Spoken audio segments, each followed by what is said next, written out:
Assalamualaikum warahmatullahi wabarakatuh. Perkenalkan, nama saya Mardiansa Junior dari jurusan Agroteknologi kelas 1A. Di sini saya ingin menjelaskan hasil tugas saya yang berjudul Sistem Ketatanegaraan dan Demokrasi Pancasila.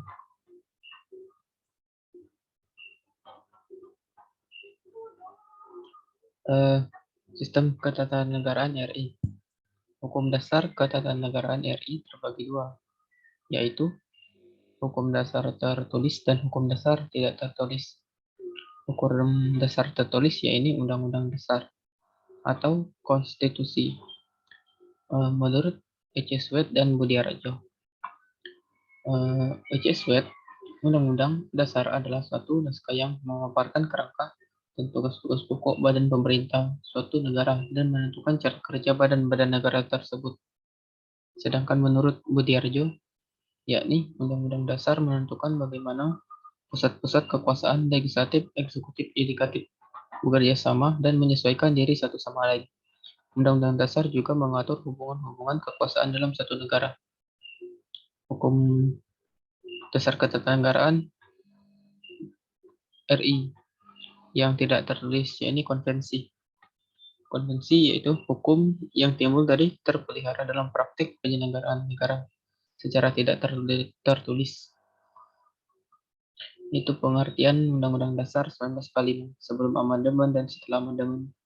Isi dari sebelum amandemen ini Undang-Undang Dasar 1945 adalah keseluruhan naskah yang terdiri dari satu pembukaan yang terdiri atas 4 alinea 1-4.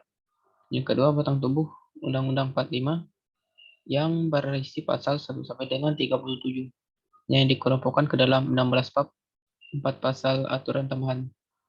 Yang ketiga, penjelasan Undang-Undang Dasar 1945 yang terbagi dalam penjelasan umum dan penjelasan pasal demi pasal. Kemudian pengertian Undang-Undang Dasar 1945 setelah amandemen, yaitu pembukaan yang terdiri dari atas 4 alinea 1-4.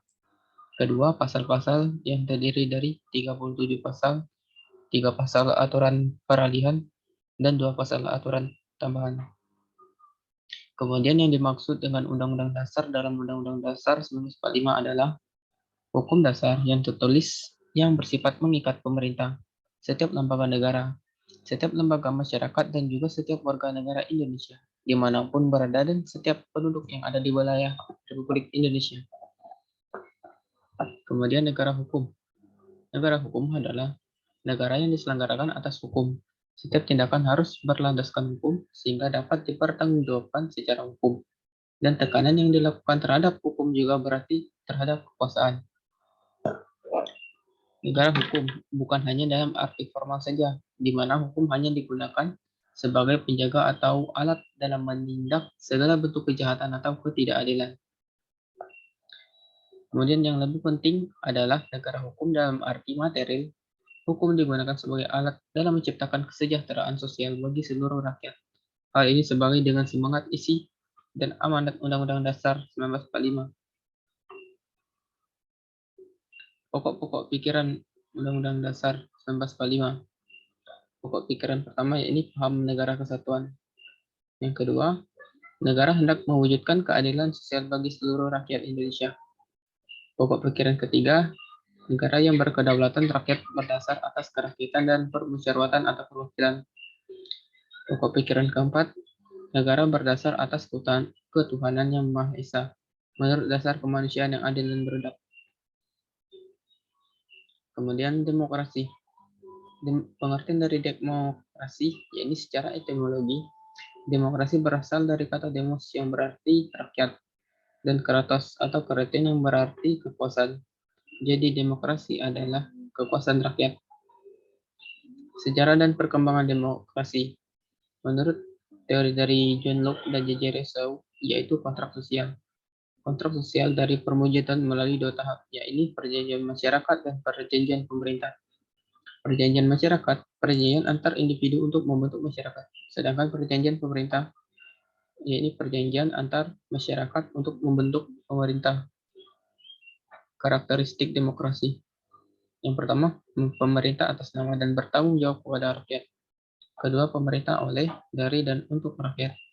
Ketiga, tidak ada hak prerogatif individu, dalam arti tidak ada individu yang memiliki hak yang lebih utama atau tinggi dibandingkan individu lainnya.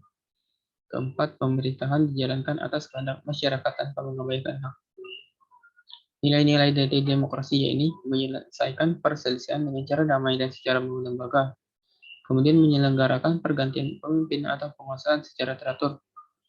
Ketiga, membatasi pemakaian kekerasan sampai minimum. Dan yang keempat, mengakui dan menganggap wajar adanya keanekaragaman. Kelima, menjamin tegaknya keadilan. Dan keenam, yaitu menjamin adanya kebebasan-kebebasan dalam sistem demokrasi. Pelaksanaan demokrasi di Indonesia yaitu pada periode 1945 sampai 1959. Masa demokrasi parlementer yang menunjukkan peran parlementer serta partai-partai. Pada masa ini, kelemahan demokrasi parlementer memberi peluang untuk dominasi partai-partai politik di DPR. Akibatnya persatuan yang digalang selama perjuangan melawan musuh bersama menjadi kendor dan tidak dapat dibina menjadi kekuatan konstruksi sesudah kemerdekaan. Kemudian periode 1959 sampai 1965. Pada masa demokrasi terpimpin yang dalam banyak aspek telah menyimpang dari demokrasi konstitusional dan lebih menampilkan beberapa aspek dari demokrasi rakyat. Masa ini ditandai dengan dominasi presiden, terbatasnya peran partai politik, perkembangan pengaruh komunis, dan peran ABRI sebagai unsur sosial politik sebagai mas.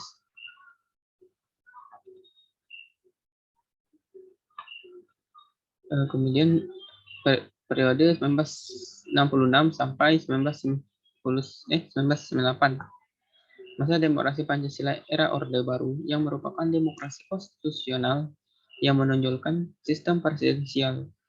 Landasan formal periode ini adalah Pancasila, Undang-Undang Dasar 1945, dan ketetapan MPRS atau MPR. Dalam rangka untuk meneruskan kembali penyelewengan terhadap Undang-Undang Dasar 1945 yang terjadi di masa demokrasi terpimpin. Namun, dalam perkembangannya, peran presiden semakin dominan terhadap lembaga-lembaga negara yang lain. Kemudian periode 1999 sampai sekarang. Masa demokrasi Pancasila era reformasi dengan berakar pada kekuatan multipartai yang lembaga negara antara eksekutif, legislatif, dan yudikatif. Pada masa ini, peran partai politik kembali menonjol sehingga iklim demokrasi memperoleh akan kita tunggu. Sekian hasil tugas saya. Apabila ada salah kata atau salah penjelasan, mohon maaf. Wassalamualaikum warahmatullahi wabarakatuh.